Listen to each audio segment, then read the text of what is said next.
Gold के ऊपर भी जरा लगे हाथों को बात करें कि गोल्ड हद से तजावुज करता चला जा रहा है।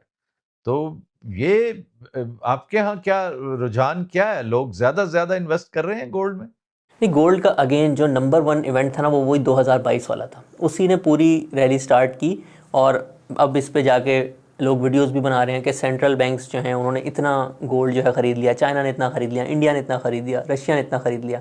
और अगले साल में भी आई थिंक जिस तरह से जो है अमेरिका और चाइना में वॉर चल रही है, तो ये इनकी बाइंग जो है कंटिन्यू रहेगी। तो गोल्ड की ना मोस्ट प्रॉब्ली चांसेस हैं कि ये 5,000 और 6,000 के बीच में 2026 के आखिर तक कहीं होगा, डिपेंडिंग ऑन किस तरह से सूरत हाल जाती है। लेकिन अच्छी बात ये होती है कि जब पाकिस्तान का स्टॉक मार्केट का बुल मार्केट फ्रेमवर्क ऑन होता है, यानी कि इंटरेस्ट रेट नीचे आ रहे होते हैं, आपकी जो है करेंसी स्टेबल होती है, तो इसके प्रॉफिट गोल्ड से भी ज़्यादा होते हैं। अब जैसे हम देखें 2022-23 से अगर देख लें, गोल्ड जो है कोई तकरीबन 2-2.5 हज़ार डॉलर से 5,000 चला गया। और मतलब लोग इतना इसको सेलिब्रेट कर रहे हैं कि गोल्ड की रैली तो बहुत ही ज़बरदस्त गई है, लेकिन ये सिर्फ डबल या 2.5 गुना हुआ है। इसी टाइम में जो स्टॉक मार्केट है वो 4.5 गुना और 5 गुना होने वाली है। तो पाकिस्तान में जब अगर स्टॉक मार्केट की चीज़ें ठीक चल रही हों, जो उसका फ्रेमवर्क है, तो फिर इससे अच्छी एसेट क्लास कोई नहीं होती। हम लोग भी सबको रेकमेंड करते हैं कि अगर आपके पास 100 रुपये की सेविंग्स हैं, तो पहले आप थोड़ा सा पढ़ें कंपनीज़ के बारे में। हर किसी का मिजाज होता है, कोई किसी को बिज़नेस के बारे में पढ़ना अच्छा लगता है, हर किसी का ना एक डिफरेंट लेवल होता है कि अगर उसके पास 100 रुपये की सेविंग्स हैं तो वो 30 रुपये लगाना चाहता है, 40 लगाना चाहता है, 50 रुपये लगाना चाहता है। सब तो नहीं लगा देते आप एक ही जगह पे। तो वो आप पहले इसमें डिसाइड कर लें अपनी पर्सनैलिटी के हिसाब से। फिर जो पीछे पैसे रह जाते हैं उसमें से कुछ पैसे अपनी ज़रूरतों के लिए रखें, जिसको एक तरह से लिक्विडिटी कहते हैं, 2-3 साल के खर्चे।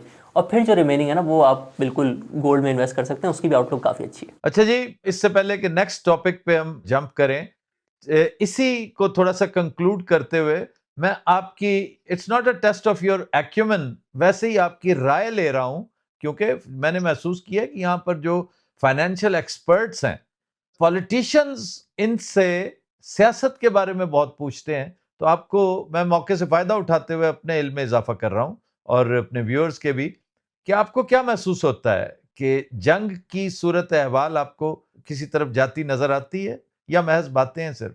नहीं, ये स्टेटमेंट्स तो काफ़ी आती हैं, इंडिया की मिलिट्री की टॉप लीडरशिप की तरफ से भी काफ़ी स्टेटमेंट्स आती हैं, और मोदी की तरफ से भी काफ़ी स्टेटमेंट्स आती हैं। तो एक चांस तो है। लेकिन एक और चीज़ भी हमने देखी है कि ट्रम्प जिस तरह से इलेक्ट हुए हैं ना, तो अगर कोई जंग होती भी है तो उन पे प्रेशर होता है कि ये 1 हफ्ते 10 दिन में कंक्लूड हो। तो एक वो वाला एंगल भी हमें नहीं भूलना चाहिए कि अगर कोई भी कभी अटैक होता है और अगर पाकिस्तान को सही तरीके से डिफेंड कर ले, तो फिर जो है जंग जल्दी कंक्लूड भी हो सकती है। मे बी कहीं जाके कोई ऐसा टाइम आएगा, शायद इस साल में ना हो, अगले साल में हो, कि एक दफ़ा फिर से इंडिया ट्राई ज़रूर करेगा। मे बी बिफोर जो उनका नेक्स्ट मेजर इलेक्शन हो, मोदी जो है कोशिश करेंगे कि किसी तरीके से अपना जो पॉलिटिकल सपोर्ट है उसको इम्प्रूव करने के लिए कोई इस तरह की हरकत करें। चलिए आ जाएं अपनी स्टॉक मार्केट की तरफ। ये भी एक आम तासुर है कि पाकिस्तानी स्टॉक एक्सचेंज चंद मखसूस बिजनेसमैन के घर की बांदी बन के रह गया है। ये जब चाहते हैं उसको उठा लेते हैं, जब चाहे उसको उल्टा देते हैं। तो इवन जो रेगुलेटरी अथॉरिटी है वो भी इनके सामने बिल्कुल बेबस है। अमेरिका और बरतानिया में मेरा एक्सपीरियंस बिल्कुल डिफरेंट है, वहां पर ऐसा सिलसिला नहीं है। ये बात बहुत मशहूर है, अगेन उसी तरीके से कि नुकसान हो जाता है स्टॉक मार्केट में। और अगर आप पुराना लिटरेचर पढ़ें ना, जिस तरीके से ये चलती होती थी 90s में, और 2000 से लेके 2007 जब एक दफ़ा स्टॉक मार्केट को बंद करना पड़ा था, जब ना सिस्टम इतने अच्छे नहीं होते थे। इवन लाहौर की स्टॉक एक्सचेंज अलग होती थी, कराची की अलग होती थी, रेट का डिफरेंस होता था। मतलब स्टॉक मार्केट तो दुनिया भर में इस चीज़ पे मशहूर है कि एक चीज़ की प्राइस पूरी दुनिया में सेम होगी। तो जब सिस्टम्स जब नहीं होते थे और ब्रोकर्स का रोल ज़्यादा होता था, तो जब इस तरह की चीज़ें होती थी, सिस्टम्स भी वीक थे और इनका इन्फ्लुएंस भी ज़्यादा था, यही डिसाइड करते होते थे। बल्कि मशहूर है कि डिसाइड होता था कि कल जो है किसने क्या चीज़ बाय करनी है। लेकिन जब से पूरी PSX जो है वो कंबाइन हुई है, और बल्कि 2000 मेरे ख्याल से 14 था या 17 था, तो 40% जो स्टॉक एक्सचेंज की होल्डिंग है वो एक चाइनीज़ कंपनी के पास चली गई, जिसने लेटेस्ट सिस्टम्स भी इंस्टॉल किए सारी चीज़ें चेक करने के लिए कि कोई भी अगर कोई चीज़ बाय सेल करता है तो कोई उसमें रिकॉर्ड में कोई तब्दीली ना हो। तो उसके बाद से अब आज की जो सिचुएशन है, सबसे ज़्यादा इन्फ्लुएंस जो है ना वो म्यूचुअल फंड्स का होता है। म्यूचुअल फंड्स के पास सबसे ज़्यादा पैसा होता है, वो अगर उनको बेचना हो तो वो एक तरह से मार्केट को मूव कर सकते हैं, और जब वो बाय करते हैं तो चीज़ें भी ऊपर चली जाती हैं। लेकिन म्यूचुअल फंड है क्या? म्यूचुअल फंड ऐसे ही है कि आप भी उसमें इन्वेस्ट करते हैं, मैं भी शायद उसमें इन्वेस्ट करता हूँ, तो बहुत ज़्यादा लोगों के पैसे उनके पास चले जाते हैं। जैसे बैंक में हमारे पैसे पड़े होते हैं, उसी तरीके से म्यूचुअल फंड्स के थ्रू भी लोग इन्वेस्ट करते हैं। तो एंड में ये म्यूचुअल जैसे हेज फंड्स हैं। जैसे हेज फंड्स होते हैं, तो एंड में म्यूचुअल फंड वाले भी नहीं डिसाइड कर होते। अगर लोगों को जैसे जंग होने लग गई, लोग घबरा गए, सब डाल देते हैं कि हमें अपने पैसे वापस चाहिए, उनको मजबूरन बेचना पड़ता है। इसी तरीके से जब अच्छी खबरें आ रही होती हैं, लोग कहते हैं स्टॉक मार्केट में इन्वेस्ट करते हैं, वो अपने पैसे उधर जमा कराते हैं, उनको बाय करना पड़ता है। उनके ऊपर रेगुलेशन है कि आपके पास जो भी इन्वेस्टमेंट आएगी उसको आपने स्टॉक्स में इन्वेस्ट करना है।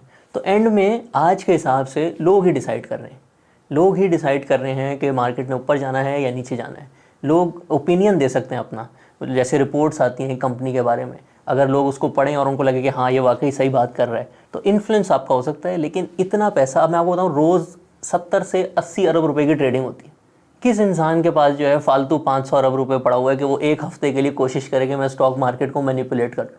ये जो बहुत छोटे छोटे शेयर होते हैं ना, जिस कंपनी का दिन में 100 शेयर, 1000 शेयर, 2000 शेयर, 500 कंपनीज में से 200-300 ऐसी हैं, उनको लोग मैनिपुलेट कर सकते हैं, क्योंकि कम पैसों से आप उसकी प्राइस ऊपर नीचे कर सकते हैं। लेकिन जो बड़ी कंपनीज़ हैं उसमें इतनी ज़्यादा अरबों की ट्रेडिंग हो रही होती है कि कोई कोशिश अगर करेगा तो फ़ौरन उससे ज़्यादा लोग साइड पे बैठे होते हैं उसके अगेंस्ट पोजीशन लेने के लिए। यानी रेगुलेटरी अथॉरिटी के बारे में आपको कोई शक व शुबा नहीं है, वो अपनी पोजीशन पर कायम दायम है। सिस्टम बहुत अच्छा बन गया है पीएसएक्स का, और एक दो केसेस भी थे इनसाइडर ट्रेडिंग के, जैसे लोग ना पहले खुद खरीद लेते हैं और फिर अपना इन्फ्लुएंस यूज़ करके सबको बताते हैं प्राइस बढ़ाने के लिए। उसमें एक दो डिसीजंस भी आई हैं, लेकिन बस वो आटे में नमक के बराबर ही हैं। पहली दफ़ा एसईसीपी ने तो 2-3 एक्शंस लिए हैं पिछले साल में। अदरवाइज ठीक चल रहा है सिलसिला, बिल्कुल।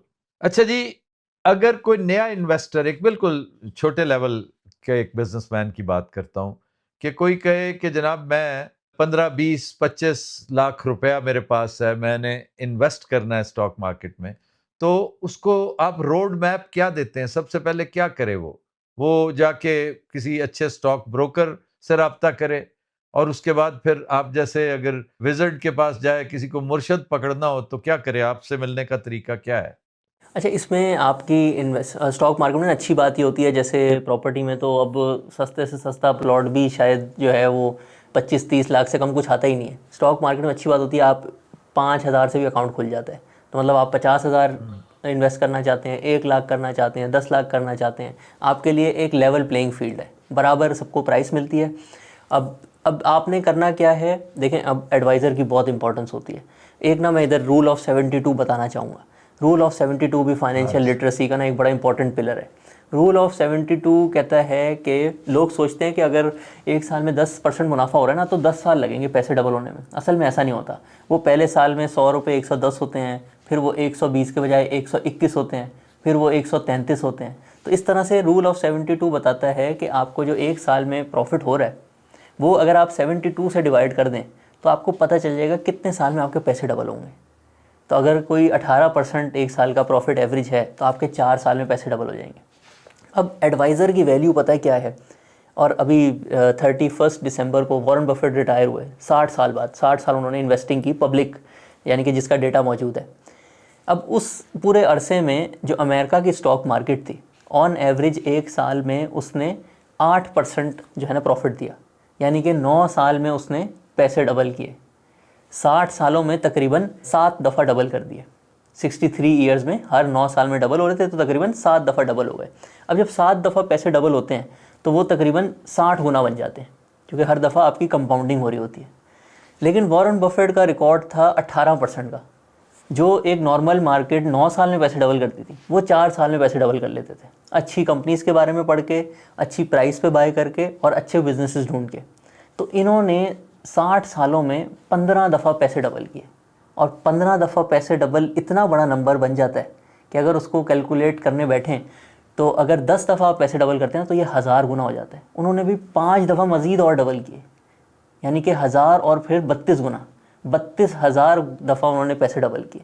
और नॉर्मल मार्केट जो थी वो सिर्फ 60 गुना आपके पैसे कर पाई। तो ये आपकी जो है ना वैल्यू है एक अच्छे फाइनेंशियल एडवाइज़र की, जो बिजनेसेस को पढ़ के और अपना अच्छा आपको समझा के। एक और भी बड़ा इंपॉर्टेंट एलिमेंट होता है, अगर आपका एडवाइज़र अच्छा नहीं होगा ना, वो आपको समझाएगा नहीं चीज़ें, तो आपके पास 100 रुपये होंगे ना, आप 10-15 रुपये ही लगाएंगे स्टॉक मार्केट में, बस। उससे ज़्यादा आप कहेंगे इससे ज़्यादा दिल गुर्दा नहीं है मेरे पास, बहुत चीज़ें जो ना मुझे समझ नहीं आ रही, जब समझ आएंगी तो फिर मैं ज़्यादा इन्वेस्टमेंट करूँगा। और रिकॉर्ड बता रहा है स्टॉक मार्केट सबसे अच्छे आपको प्रॉफिट कमा के देती है लॉन्ग टर्म में। तो ये भी बड़ा ज़रूरी होता है कि एक सेविंग्स का गुड पोर्शन, ज़रूरी नहीं है सारी लगाएं, बट 40-50 जैसे जैसे आपको चीज़ें समझ आती रहें, आप उसमें ज़्यादा इन्वेस्टमेंट करें। ज़्यादा इन्वेस्टमेंट जब कंपाउंड होगी तो फिर ही लाइफ चेंज होगा। तो 2 काम ये हमने जब अपनी कंपनी आज से तकरीबन 2 साल पहले शुरू की थी, यही दोनों हमने मोटो बनाए थे कि एक हमने वॉरेन बफेट की तरह जो नॉर्मल प्रॉफिट आ रहा है इंडेक्स का, उससे ज़्यादा लेकर आना है। और जैसे मैंने आपको बताया कि 51% 2025 का KSE 100 इंडेक्स का प्रॉफिट था, हमारा 69 से 70% था। और इसका हम लोग ऑडिट भी करा रहे हैं, बहुत जल्द हमारी वेबसाइट पे भी आ जाएगा। तो एक ये फंक्शन होता है फाइनेंशियल एडवाइज़र का कि जो इंसान एक एवरेज प्रॉफिट खुद भी ला सकता है, वो उससे ज़्यादा लेकर आए, खुद पढ़ के अपनी टीम के थ्रू अच्छी कंपनीज ढूंढ के, और दूसरा लोगों को इतना अच्छा समझाए कि उनकी घबराहट नीचे आए। और उसका रिजल्ट फिर ये होता है कि आप थोड़ी सी ज़्यादा इन्वेस्टमेंट करें, अपनी सेविंग्स का गुड परसेंटेज जो है वो स्टॉक मार्केट में लगाएं। और इसके साथ साथ जैसे मैंने अभी एडवाइजरी सर्विस का बताया, हम लोग इन्वेस्टिंग मास्टर क्लास भी कराते हैं। और हमने जैसे शुरू में बात की कि फाइनेंशियल लिटरेसी यूनिवर्सिटी में भी नहीं पढ़ाई जाती, और आप 30-40 साल के हो जाते हो और आप कहते हो मुझे तो ये बात किसी ने सिखाई नहीं कि इन्वेस्टिंग कैसे करनी है। तो एक हमने पूरा डिज़ाइन किया हुआ है 3 से 4 महीने का पूरा इन्वेस्टिंग कोर्स, जिसमें हम पहले सबको बताते हैं कि रिच वर्सेस पुअर माइंडसेट क्या है, आपने अपनी पूरी जर्नी प्लान कैसे करनी है, कौन सी अच्छी आदतें अडॉप्ट करनी है। फिर वॉरेन बफेट के जो सारे प्रिंसिपल्स हैं कि जिधर इन्वेस्ट करना है उस कंपनी को सही से समझना है, ताकि लंबे अरसे पे जब वो कंपनी ग्रो हो, आप भी उसके साथ साथ ग्रो होते रहें। तो सारे सेक्टर जो पाकिस्तान में है, fertiliser sector, cement sector, steel sector, banking sector, इस सबको हम सेपरेटली सेपरेटली डिटेल्ड सेशन इस पे करते हैं। 2 से 3 घंटे का एक सेशन होता है, क्वेश्चन आंसर होते हैं। और इसकी सारी recordings both investing master class की भी और एडवाइजरी में भी, जो हमारी मंथली रिकॉर्डिंग होती है, मंथली कॉल होती है, उसमें लोग आके सवाल पूछते हैं ताकि कन्विक्शन लेवल और ऊपर जाए, नॉलेज और ज़्यादा बढ़े, उन सब की रिकॉर्डिंग्स भी अवेलेबल होती हैं। तो ये बड़ा अच्छा एक हमने बनाया हुआ है कि अगर आप अभी थोड़ा कंफ्यूज होते हैं और वन टाइम, यानी कि एक दफ़ा बस इन्वेस्टिंग करके, अपने अंदर अपनी स्किल्स में इन्वेस्टमेंट करके आपने सारी जो है इन्वेस्टिंग भी सीख ली, फाइनेंशियल लिटरेसी भी सीख ली, एक पूरी कम्युनिटी का पार्ट भी बन गए, जिसमें आपके जैसे मजीद 100 से भी ज़्यादा लोग होते हैं एक बैच में। तो वो फिर आपस में भी डिस्कशन करते रहते हैं, हम लोग अलुमनाई सेशंस भी कराते रहते हैं। और पूरा मकसद ये है कि जो भी इसमें इनरोल करे, वो जब इससे निकले तो वो एक फाइनेंशियल लिटरेसी के जितने भी एंगल्स हैं पाकिस्तान में, बूम बस्ट साइकिल भी उसको समझ आए, उसको डिफरेंट कंपनीज काम कैसे करती हैं, अच्छी कंपनीज कौन सी हैं, मैंने पोर्टफोलियो कैसे बनाना है, वो सब उसको समझ आ जाए।